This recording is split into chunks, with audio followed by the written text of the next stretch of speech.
أعوذ بالله من الشيطان الرجيم بسم الله الرحمن الرحيم الحمد لله رب العالمين والصلاة والسلام على سيدنا محمد وعلى آله وصحبه أجمعين اللهم علمنا ما ينفعنا وانفعنا بما علمتنا وزدنا علما نافعا اللهم أرنا الحق حقا وارزقنا اتباعه وأرنا الباطل باطلا وارزقنا اجتنابه ربي اشرح لي صدري ويسر لي أمري واحلل عقدة من لساني يفقه قولي.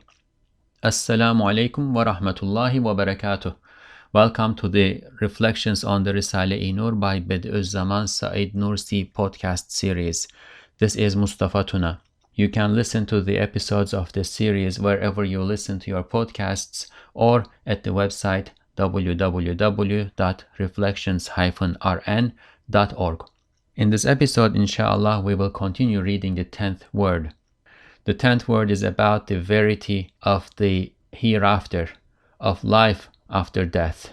It is about the reality of bodily resurrection and the proofs that we can find for that in the cosmos that we live in the world that we observe on a day-to-day basis under the guidance of the Qur'an. This is a lengthy treatise. Ustad Nursi first gave us an example, a representational story, a metaphorical story, in which he laid out the cognitive pattern that we need to follow in order to understand the truths that are then in the third section of the treatise actually laid out. And now we are reading these truths. In each of these truths, we look at the reflections of one or some of God's names, the manifestations of one or some of God's names, and we see a pattern in the cosmos. Then we ask ourselves, the one who causes this pattern, that is our Lord. What do we expect from Him when seemingly everything disappears?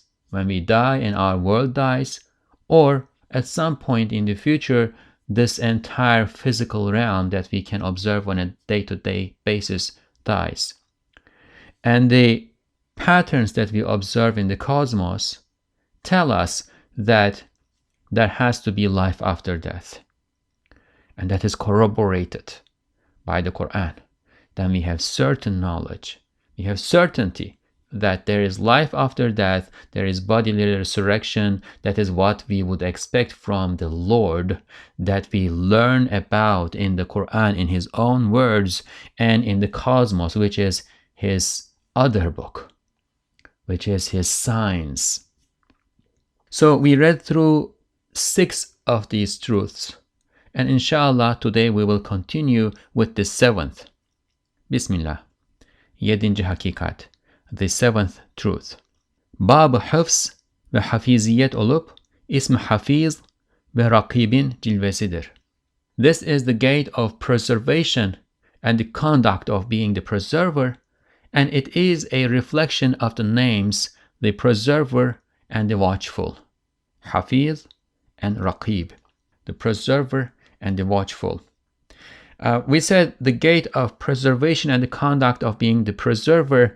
If we were to go with a less careful translation, we could probably say the gate of preservation and preservation, because the words here are hafz and hafiziyat. Hafz is preservation. We could also say protection. So we could translate this root, hafaza, in both ways, either as preserver or as the protector. But the context of this truth makes the word preserve more appropriate. Hafz is preservation, and hafiziyat is also preservation, but in a slightly different sense, because hafz is the act and the consequence of the act of preservation. Hafiziyat, on the other hand, is made from the name al-Hafiz. So the conduct of the one who is Hafiz is Hafiziyat. We will translate this as the conduct of being the preserver, it may sound a bit clumsy, but it is more accurate, more precise. And we want to have a more precise understanding of the text that we are studying, because sometimes there are important nuances that when they come together amount to important truths that open up gates through our hearts to the knowledge of our Lord, and we don't want to miss that. So the names that these gates are the reflections of are the preserver, Hafiz, or in Arabic al-Hafid, and Raqib, the watchful, the one who is observing, who is overlooking, who is aware, looking, observing, and also making sure that things happen in the way that they should be happening. Hiç mümkün müdür ki gökte, yerde, karada, denizde, yaş, kuru, küçük, büyük, adi, ali, her şeyi kemal intizam ve mizan içinde muhafaza edip bir türlü muhasebe içinde neticelerini eleyen bir hafiziyet. İnsan gibi büyük bir fıtratta, hilafeti kübra gibi bir rütbede, emaneti kübra gibi büyük vazifesi olan beşerin, rububiyeti ammeye temas eden amelleri ve fiilleri muhafaza edilmesin, muhasebe eleğinden geçirilmesin, adalet terazisinde tartılmasın, şayeste ceza ve mükafat çekmesin, hayır asla. A long sentence, a paragraph long sentence. It is also a bit convoluted, probably because Ustad Nursi would dictate these treatises to his students, and oftentimes it was in the form of an oral teaching that did not necessarily conform to the more precise formalities of written language. While translating, we are going to try to overcome some of those difficulties, inshallah. Some of the difficulties that arise from this format, inshallah. Is it at all possible? So this is a way to start these truths that we should by now be familiar with. All the truths up to this point started with this expression. Is it at all possible? And that is a logical argument that Ustad Nursi is using in order to lay these truths out before us, in order to demonstrate the truthfulness of these proofs. Is it at all possible? We are going to ask if something is possible. If it is not possible, then it is impossible. And if it is impossible, the opposite of it is necessary. Hiç mümkün müdür ki? Is it at all possible that in the presence of the conduct of preservation that preserves everything, whether wet or dry, small or big, ordinary or lofty, in the sky, on the ground, on earth, or in the sea, everything, a conduct of preservation, or the conduct of preservation, we see that it is here. We see that there is a preserver, and his conduct is preserving, and he is doing it. Everything is being preserved. Is it at all possible that in the presence of this conduct of preservation that takes place in a state of perfect order and balance, and that sifts through their outcomes, the outcomes of everything that's being preserved, in some way of accounting? So it is not only, they are not only preserved, but their outcomes are also saved, sorted, and evaluated as to the value that they accrue.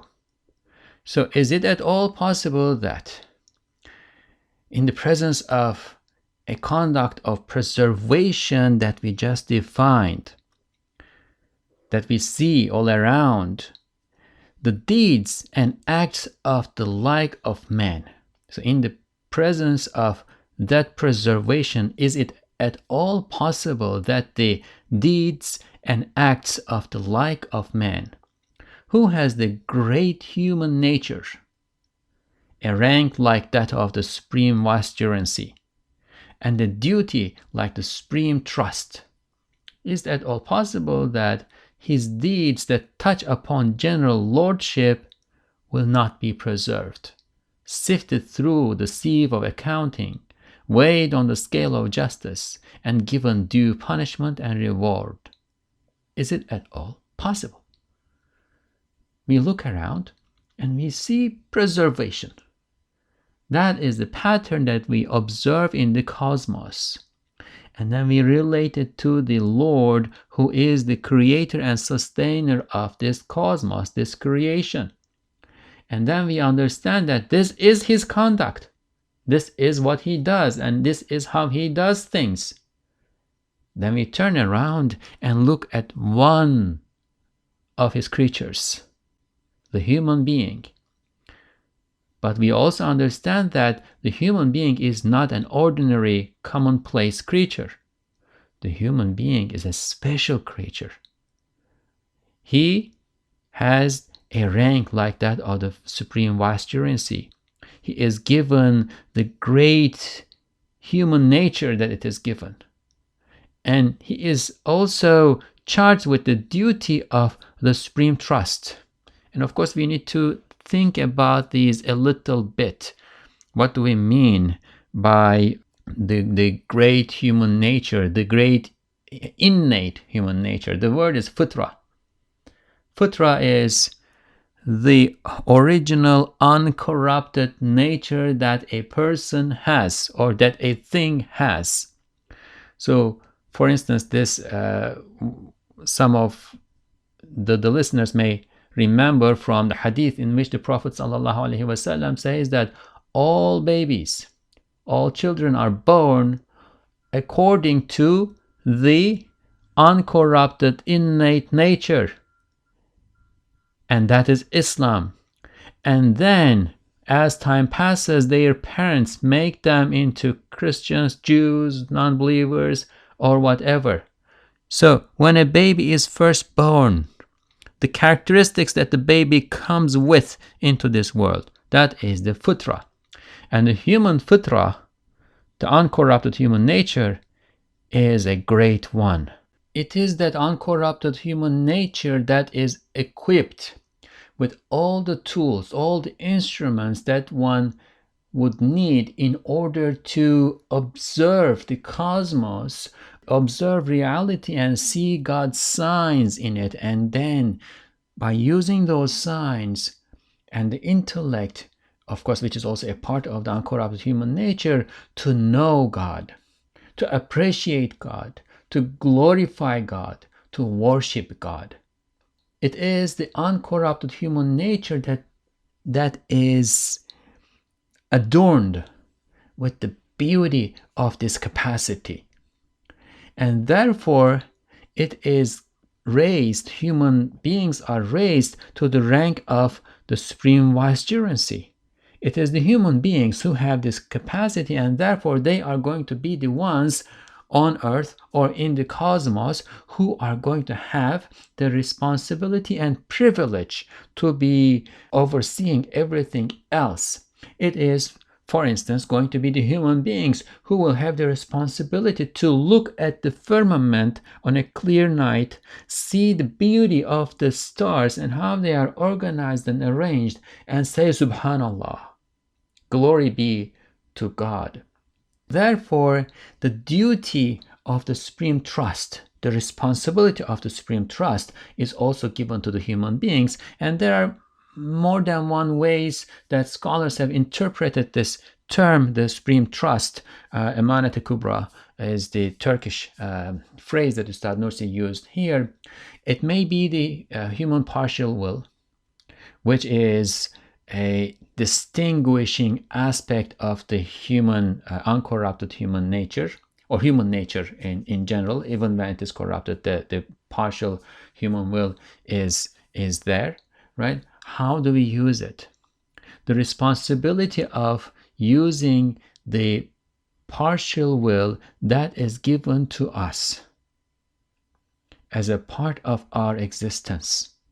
This is one of the interpretations of the amana, the trust that is given to human beings. Another may be that when God created us, all human beings, our spirits, He gathered us and He asked us, am I not your Lord? And we all eventually said, yes, you are our Lord, and we gave him our allegiance. And this again is a trust, and these are related to one another. It is the human partial will that we use, that we are charged with the responsibility of using. In a sense, we are coerced to use in order to preserve that trust. Because if we did not have the ability to break the trust, that would not be a trust. So, to wrap this up, it is the preserver that we see, who is preserving everything in the creation, wet or dry, small or big, ordinary or lofty, in the sky, on the ground, on earth, or in the sea, in a state of perfect order and balance. And we also see that he is sifting through their outcomes in some way of accounting.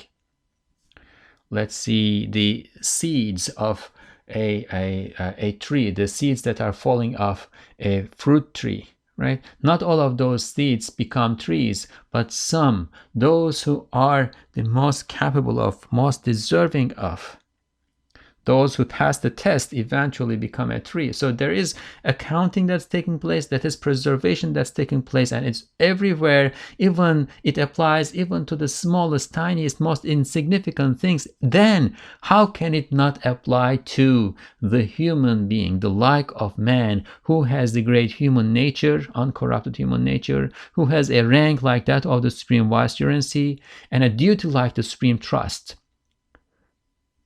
How can it be that his deeds that touch upon general lordship will not be preserved, sifted through the sieve of accounting, weighed on the scale of justice, and given due punishment and reward? And that touch upon the general lordship refers to what we just talked about. God is the Lord of all the creatures, everything in the creation, in general and in particular. His lordship applies to the generals and the particulars. He is the Lord of all flowers, and the particular violet, particular rose that is blooming in the garden that you might take in your hand or go touch, smell that particular flower. He is the Lord of all stars, and he is the Lord of the sun. And each and every one of these creatures are responsible to their Lord to the extent that they are his slaves. The sun has the duty of fulfilling its slavehood before God as the Lord of the sun. That particular rose flower has the responsibility, duty of fulfilling its slavehood before its Lord as its Lord. Human beings, on the other hand, have the responsibility of fulfilling their slavehood before the Lord of the realms. They have the responsibility to fulfill their slavehood, worshipful slavehood, as the Lord of their particular entities, i.e., God is my Lord, and I have a responsibility to worship him as my Lord. But as a human being, because that great uncorrupted human nature and that vicegerency and that supreme trust relate me to the entire creation, I also have a responsibility to fulfill my worshipful slavehood before him as the Lord of everything. How come then, while everything is preserved, my deeds that touch upon this general lordship, in addition to my deeds that relate to my particular slavehood before my Lord, how can the deeds of the human being that relate to that general lordship not be preserved? How can he not be held accountable for it? How can the outcomes of those deeds and acts not be sifted through the sieve of accounting, not be held accountable, not be subjected to accounting, not weighed on the scale of justice, and not given due punishment or reward? How come that be possible? And Ustad Nursi finishes this sentence by responding. This is a rhetorical question, and he responds to it saying, no, Never. It is not possible. We started by asking, is it at all possible? And we answered saying, no, it is not possible. Then it is impossible. Then the opposite of that is necessary, which means that the deeds of the human being will be preserved. They will be subjected to accounting. Man will be held accountable for his deeds. Those deeds will be weighed on the scale of justice, and accordingly, man will be given due punishment or reward. Evet, şu kainatı idare eden zat her şeyi nizam ve mizan içinde muhafaza ediyor. Yes, the one, the entity, God, the one who administers this cosmos, preserves everything in order and balance. Nizam ve mizan ise ilim ile hikmet ve irade ile kudretin tezahürüdür. Order and balance result from knowledge and wisdom, and will and power. Order and balance result from 1. Knowledge and wisdom, and 2. Will and power. One who does not know and does not have wisdom in the sense that does not know how things relate to one another and how one thing leads to something else, the outcomes, the end results of things. One who does not know cannot relate things to one another in a harmonious way, in a way that will make sense, in a way that will reveal order and balance. And one who does not have will and power, even if he knew how things related to one another, will not be able to actualize what that knowledge entails. So if we look around and see order and balance, this means order and proportionality, balance or proportionality. This means that there is someone out there who is doing this, and he is doing it with knowledge, wisdom, will and power. Çünkü görüyoruz ki her masnu vücudunda gayet muntazam ve mevzun yaratılıyor. Because we see that every artifact, everything that is created in an artful way, every artifact is created in an orderly and balanced way, when it comes into existence. We see it in existence, and when we see it in an orderly and balanced, proportionate way. Hem hayatı müddetince değiştirdiği suretler dahi birer intizamlı olduğu halde heyet-i mecmuası da bir intizam tahtındadır. Moreover, the forms that it changes into throughout its life, each are orderly, and the collective sum of those forms that emerges from its existence over time is also subject to an order.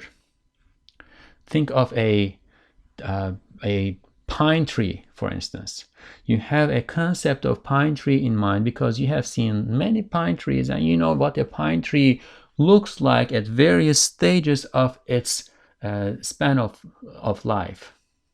And then you take a particular pine tree and you start observing it, and you see that there is perfect order and proportionality in the way that it is growing. First, splitting of the seed, and there comes out this green shoot from it, and it is equipped with all the necessary instruments in order to turn the nutrition and energy and so on and so forth that it finds in its environment into something that's going to enable it to grow.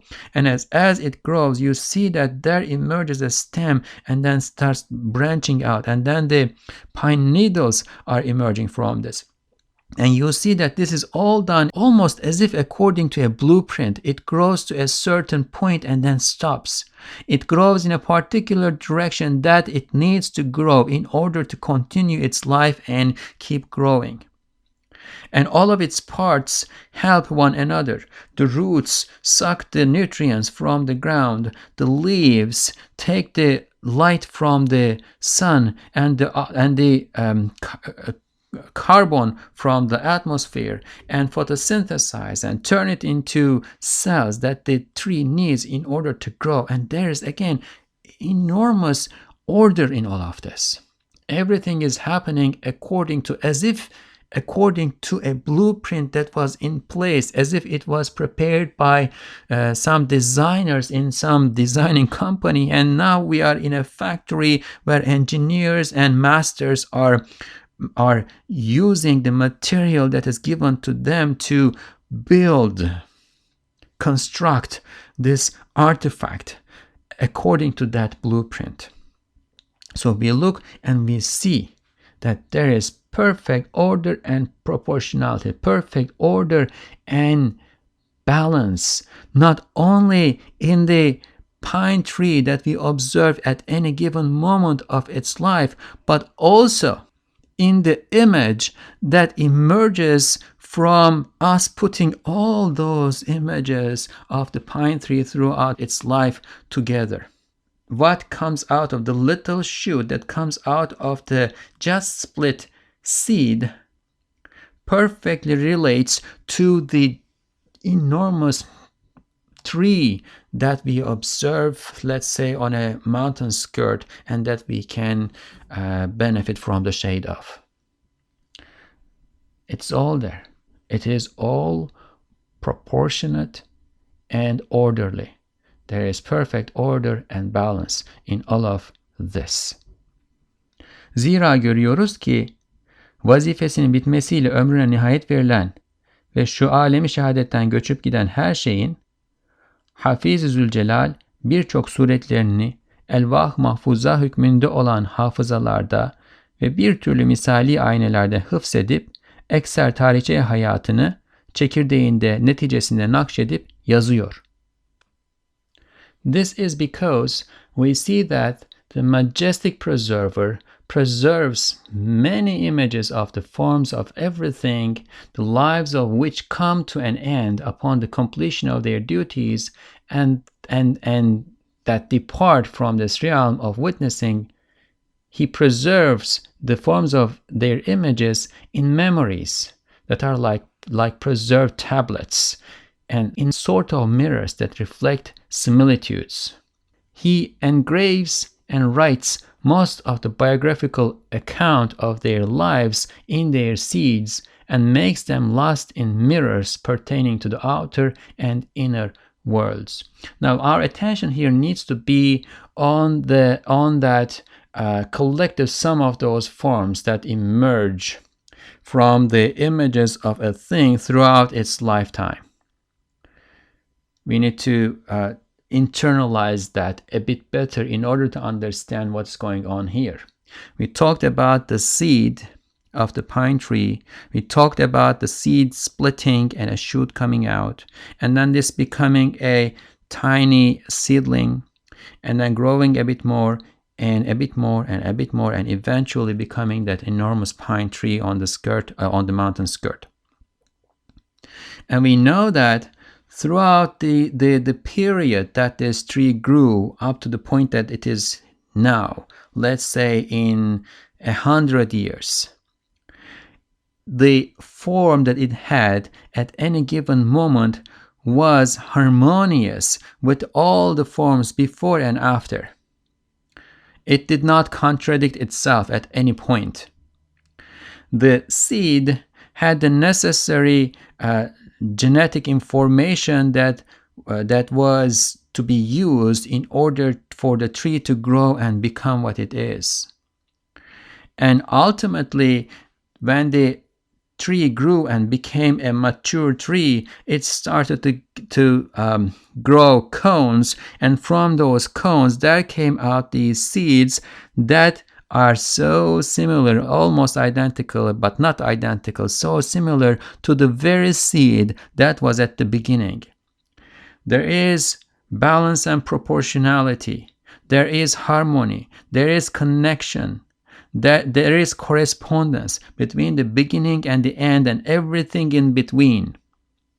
How can this be possible if this is not being done by someone who has, first of all, knowledge, wisdom, will, and power, and in particularly relating to this tree, the knowledge and wisdom of the various states of the tree, the functions of the seed, the functions and relations of the various parts of the tree with one another, and how they relate to the earlier and later states, later forms that this tree is going to take.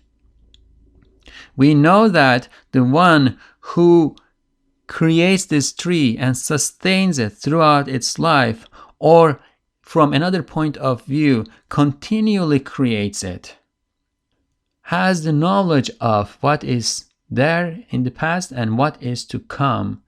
He preserves that knowledge. This is because, now we will read the sentence that we read before once again after this explanation.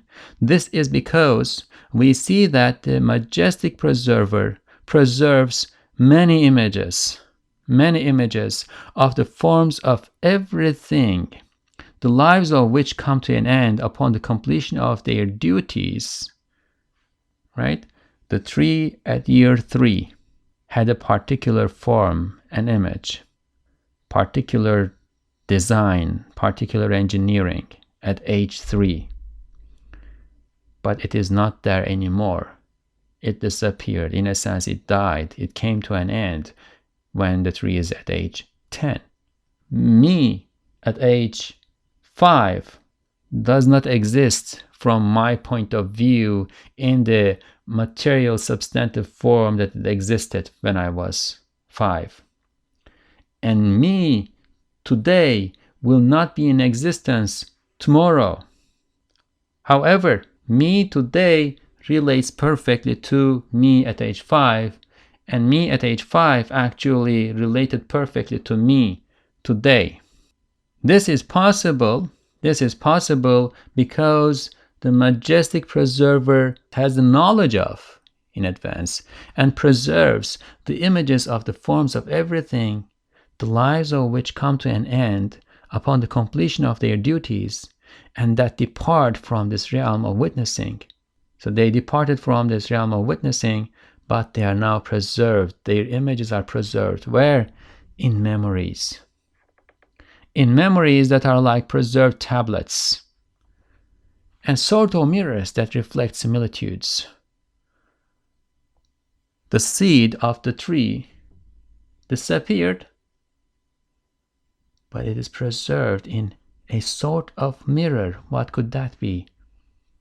Well, the very entity of the tree preserved the knowledge that was necessary to remake the tree, and when it became mature enough and started to grow cones, in its cone, now we look and see that there are many seeds that are copies, that are similitudes of that particular seed that was there at the beginning.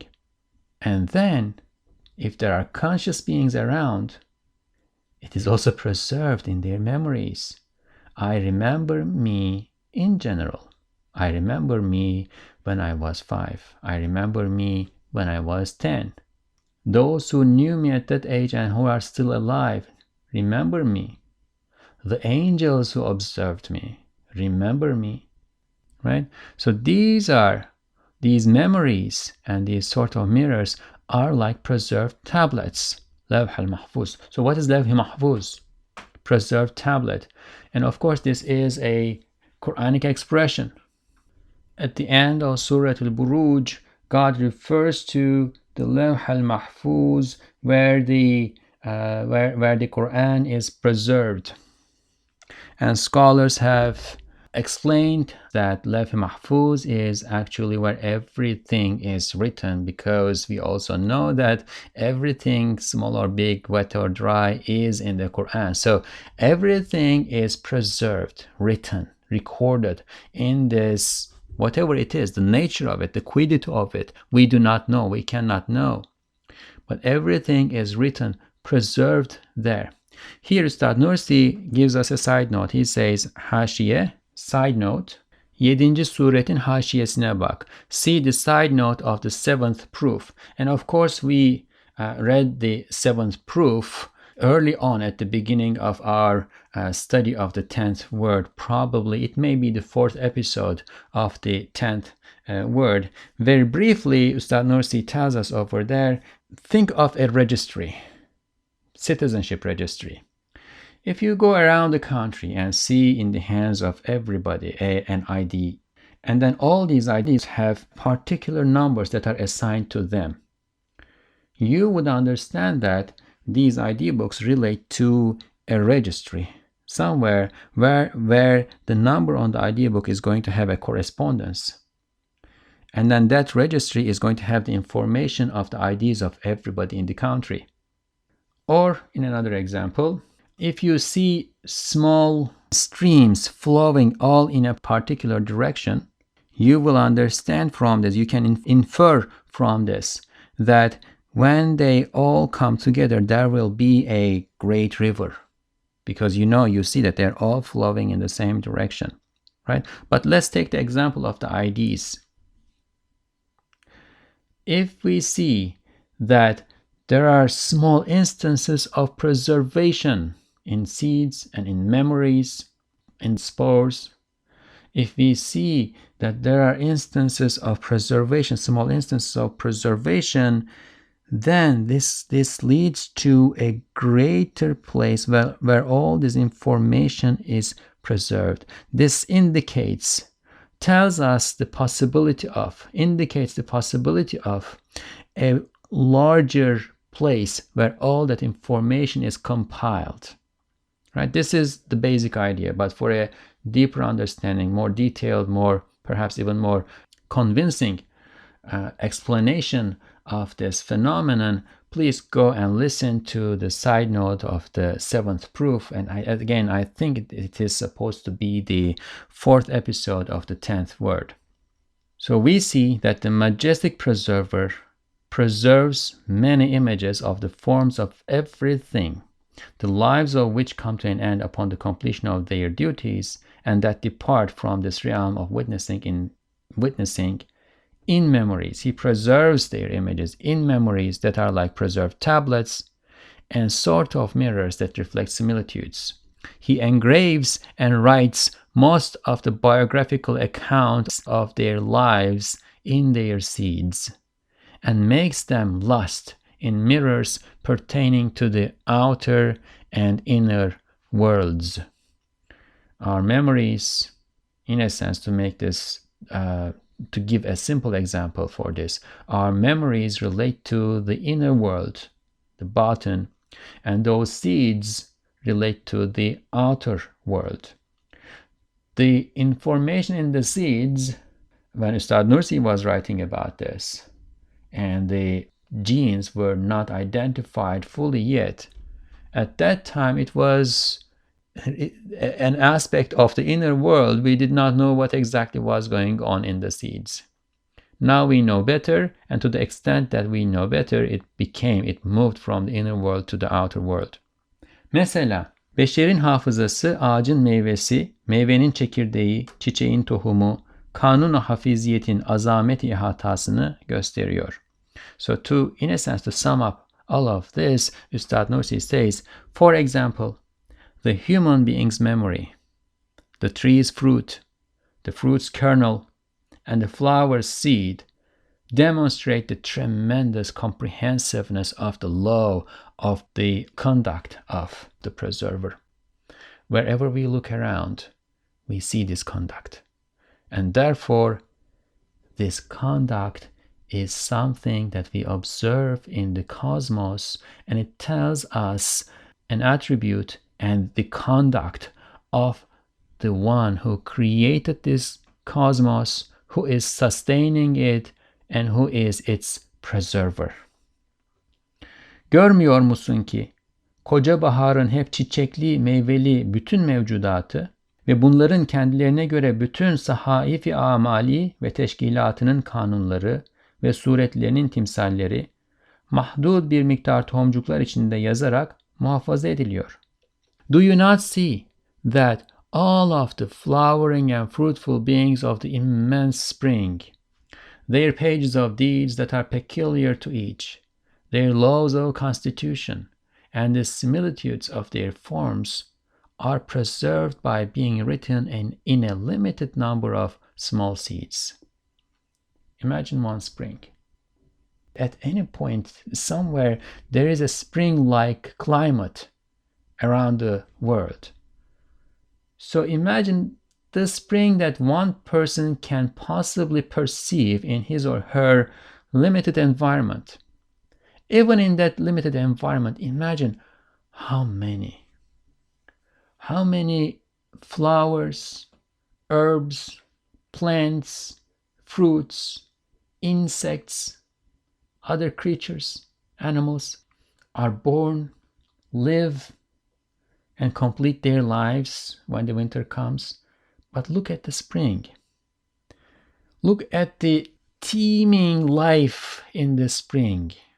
Do you not see that all of the flowering and fruitful beings of the immense spring, and I think to this we can add the insects too, how their pages of deeds are peculiar to each. So the rose bush will have a genetic code that is peculiar to the rose bush, and that is written in the seed or seedling of the rose bush.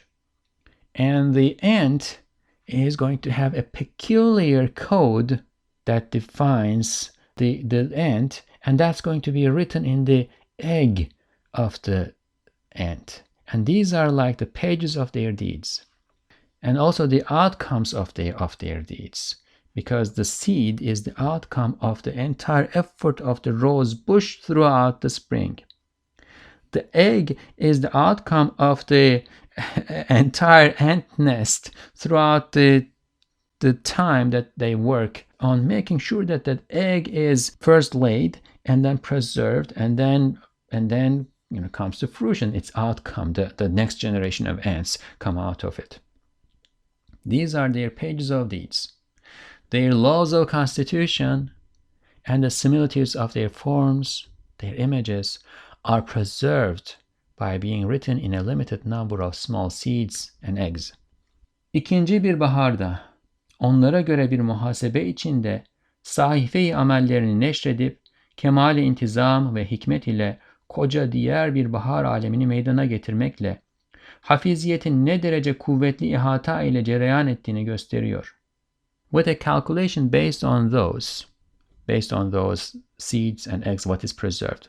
With a calculation based on those, what is preserved, this demonstrates in a second spring the strong degree of comprehensiveness at which the conduct of being the preserver works by rolling out the flowering and fruitful beings, pages of deeds, and bringing about another immense realm of spring.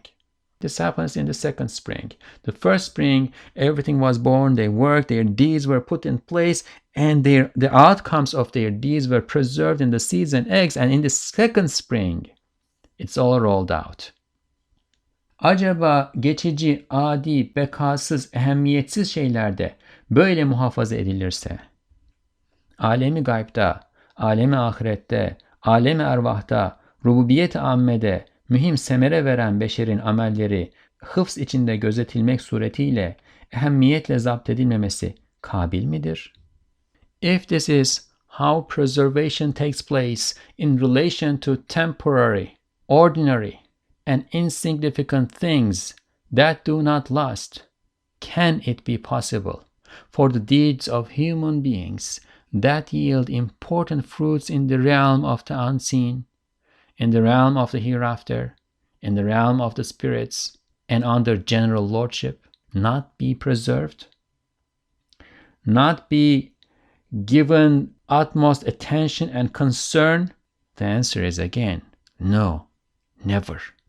Can their deeds not be preserved with care and not be recorded with attention? No, never.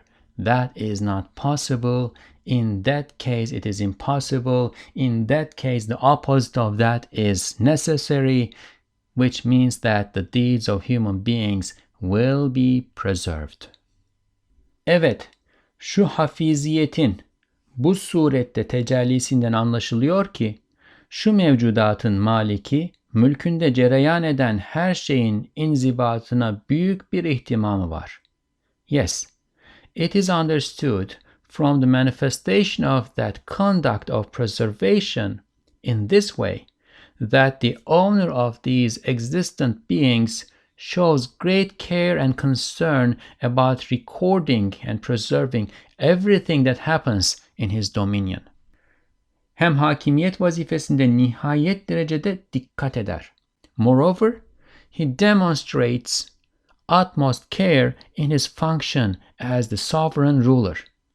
Hem rububiyeti saltanatında gayet ihtimamı gözetir. Also, he exercises the lordship of his royal power with uttermost care and concern. The lordship of his royal power. He is the lord of everything, and this relates to his royal power, saltanat in Turkish, because his sultanate will not accept the lordship of anybody else. So this relates to the general lordship that we talked about. God is one, and he does not accept any partners, not in his entity, not in his essence, zat, not in his attributes, but also not in his acts and conducts, in the sense that he is the one who creates, sustains, provides, beautifies, and takes the life of everything. Everything that we see is the outcome of the manifestation of God. There is no partner. He has royal power, utmost royal power, and his lordship is a reflection of, relates to his royal power.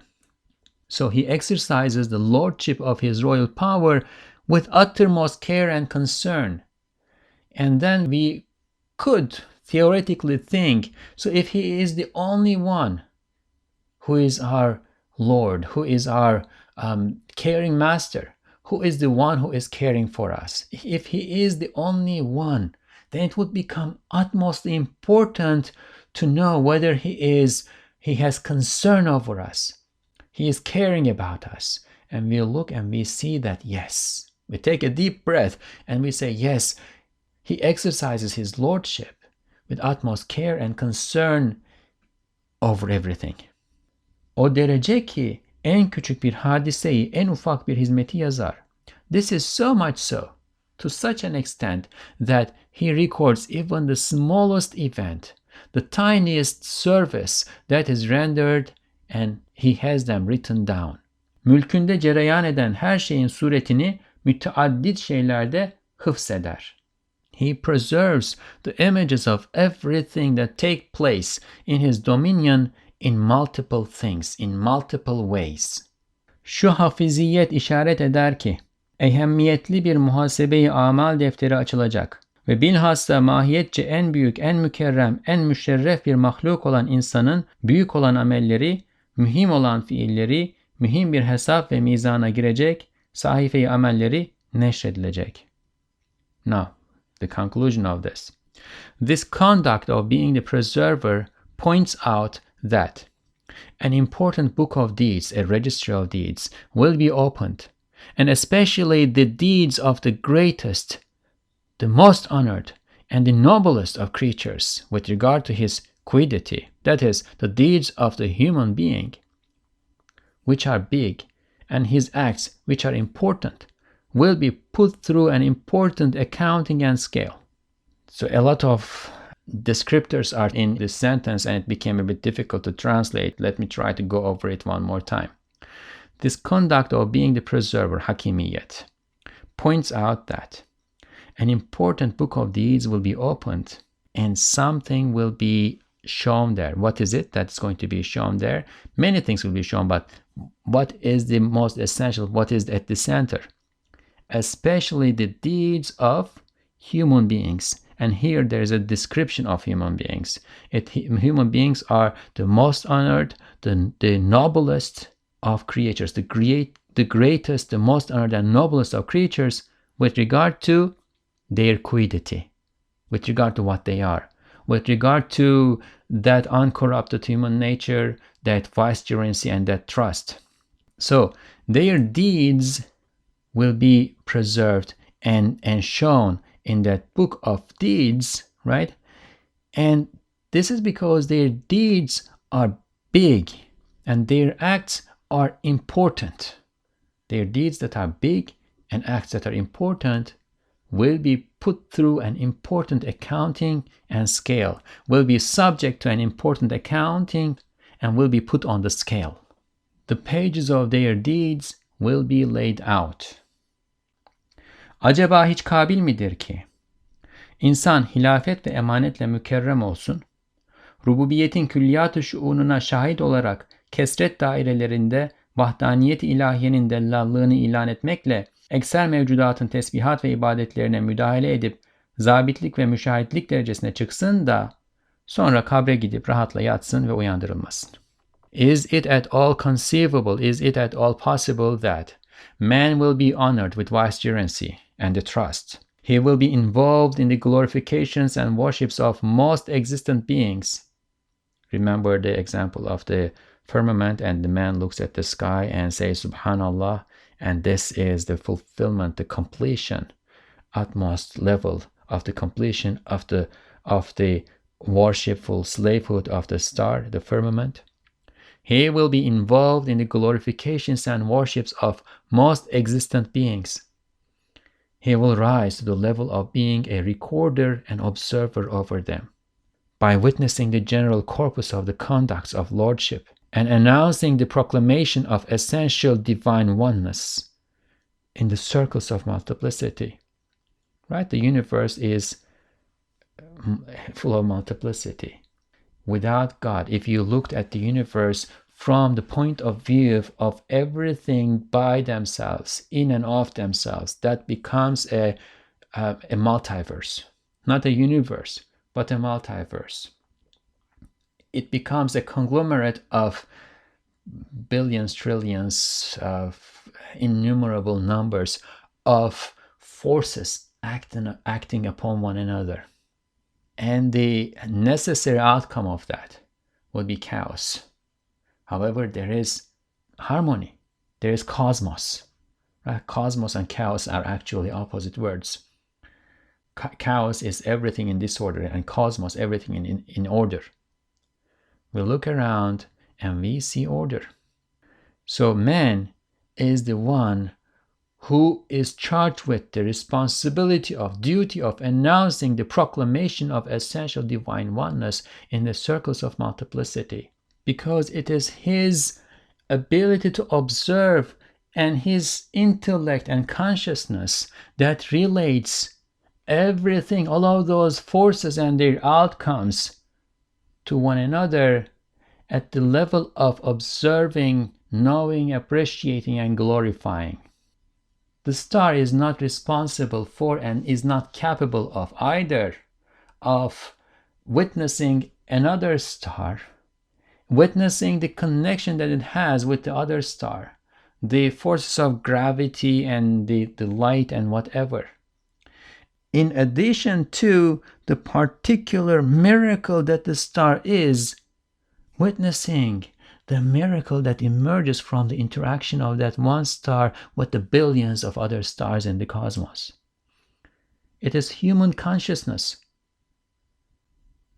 that does this. And at the next stage, the human who has the consciousness and awareness and ability to perceive this is responsible for appreciating it and relating it to God and glorifying God for it and submitting the glorifications of each and everything, each thing particularly and everything altogether, to the Lord of the realms, to the Rabbul Alameen. So, is it at all conceivable that the deeds of this man will not be preserved? He will enter the grave and lie there, just lie down there. He will not be awakened. He will not be questioned about all his deeds, small or big. He will not attend the assembly, mahshar, and be brought to the supreme tribunal. He is so important. He is so central. And we see that everything is being preserved and their outcomes are being laid out. Are his deeds not going to be preserved and laid out? put to accounting, put on the scale? Ustad Nursi says, hayır ve asla. No and never.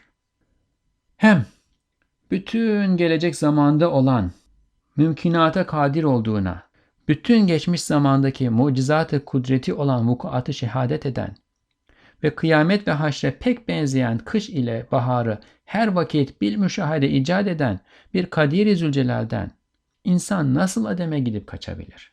Toprağa girip saklanabilir.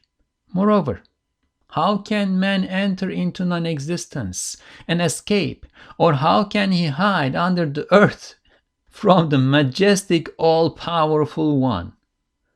While all happenings of the past, which are his, that all-powerful one's, miracles of power, testify that he is powerful over all possible things of the future. What he did in the past is evidence, proof that he will do in the future. All happenings of the past, which are his miracles of power, testify that he is powerful over all possible things of the future. And as it is observed, he ever brings into existence the winter and the spring that are so similar to the hour of destruction and the assembly. We see that he is the one who has so much power, and we see that every year in the winter he destroys and in the spring he brings back. How can man enter into non-existence and escape, or how can he hide under the earth from him while his responsibilities are so great? He cannot. Madem bu dünyada ona layık muhasebe görülüp hüküm verilmiyor, elbette bir mahkeme-i kübra, bir saadet-i uzmaya gidecektir. Since an accounting that befits him, God, is not taking place in this world, since an accounting that befits that majestic all-powerful one is not taking place in this world, and the judgment over them is not being passed, of course, this will move on to a supreme tribunal, and then tremendously great felicity. And of course, that is for those who fulfill the responsibility of the supreme trust, vicegerency on earth. Here there's another hashia, another side note, but I think we are out of time. Inshallah, in the next episode, we continue studying the 10th word. We will start by reading the side note and then move on, depending on how time works out, move on to the 8th truth. Subhanaka la ilma lana illa ma 'allamtana innaka antal alimul hakim. وآخر دعواهم أن الحمد لله رب العالمين. الفاتحة.